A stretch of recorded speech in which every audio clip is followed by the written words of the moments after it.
Madmen in authority who hear voices in the air are distilling their frenzy from some academic scribbler of a few years back. Now, many of us have read that many times, but I always enjoy reading it, and I think it's worth reminding of it. John Maynard Keynes knew how to write. But I do think, and this is an argument which I'll have to develop, that there's a causation opposite and additional to the causation that Keynes described.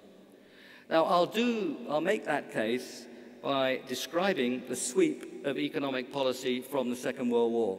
I don't think we can take the last 20 years' approach to economic policy without understanding the 40 years that preceded it. So I'll obviously have to do that very rapidly, and it will be very broad brush, but I do think it's important to understanding what we've seen in the last 20 years. Now, I came into economics in the 1960s towards the end of, but still in, a period when there was very strong interest in our profession and in the world as a whole in government activism, in planning, and the direct promotion of growth.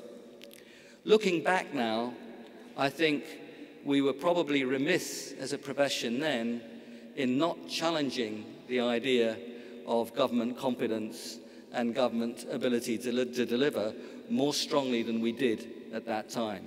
Just as I'm about to argue that we did not challenge in the last 20 years strongly enough the ability of the market by itself to deliver.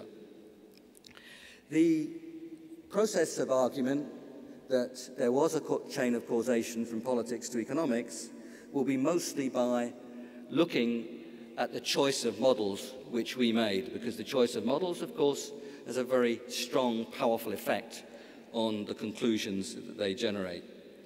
And as I remarked already, I'll refer to some of the features that Charlie Bean set out so beautifully and clearly in his Schumpeter lecture yesterday.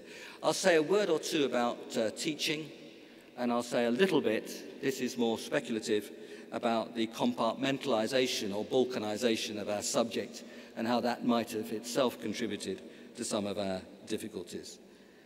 Now, the story I'm telling does sound very Anglo-Saxon, and it's primarily Anglo-Saxon, but I do not think it's confined to the UK and the US. Just 20 years ago, Agnar Sandmo, speaking very specifically about the Scandinavian economies, gave an early warning of some of the things, in his presidential address here, gave an early warning of some of the things I'm going to refer to. I've shared some of this story with some of my Spanish friends, and from Southern Europe, they also recognize some of this story. I believe it's recognizable in Latin America too. I think less so in East Asia, but I'll have, and South Asia, but I'll have something to say about that. I'm going to illustrate what I have to say through climate change. It'll only be an illustration. This is not a lecture, mainly about climate change, but I couldn't resist the urge to illustrate some of the things I'm saying from that subject. But I'll also use the discussion of climate change to introduce the last part of what I'm going to say today, which is much more forward-looking and celebratory without lament, and that's an argument that we have a tremendous opportunity now in public economics to use the great advances that we've seen in our profession over the last 20 or 30 years, particularly in behavioral economics, in theories of justice and empowerment, in game theory, and in the analysis of institutions. I can't obviously deal with all of those, and I'll focus particularly on behavioral economics and theories of justice and empowerment, in illustrating how, if we remember what we used to know and add to it those really exciting developments, we will have a very promising theory of public economics, constructive and useful theory of public economics going forward.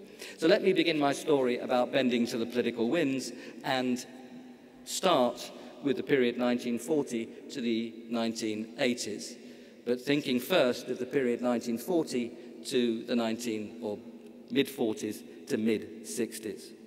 If we look back to those times and ask about the challenges, These were challenges of reconstruction, and governments played, after the Second World War, and governments understandably played a very strong role in that. The experience of the Great Depression and the failure of markets on a very grand scale was very strongly with us. In many countries, the experience of extreme warfare produced a desire for cohesiveness and participation and solidarity within the communities. This was partly also extended internationally, and this was the period when the Bretton Woods institutions were founded and developed. This was the period at the end of the 40s for the independence of India and for the new People's Republic of China. It was a story of many countries of 5-year plans. It was a story in the United States of the Great Society of John Kennedy and Lyndon Johnson. There was very much, and it was explicit, a can-do mentality. It was a kind of government version of yes, we can. And that atmospherics was enormously important. And of course, we saw in that period, and it continued beyond that period, strong growth in public expenditure and taxation. There's an interesting set of charts if you go back to Agnel Sandmo's presidential address of 20 years ago, and focusing particularly in his case on Scandinavia. But the unraveling of that spirit and that dominant set of ideas began already in the 1960s. Now, I have to simplify. In the UK, in the 1950s, we had conservative governments, and the United States had Republican government, Eisenhower, through much of the 50s. But nevertheless, and I think it actually underlines what I'm saying, this story, as I've described it, of a strong, productive, active role for government was there. The 1970s itself was an extremely difficult decade internationally, with the collapse of the monetary arrangements around Bretton Woods and the oil price shocks.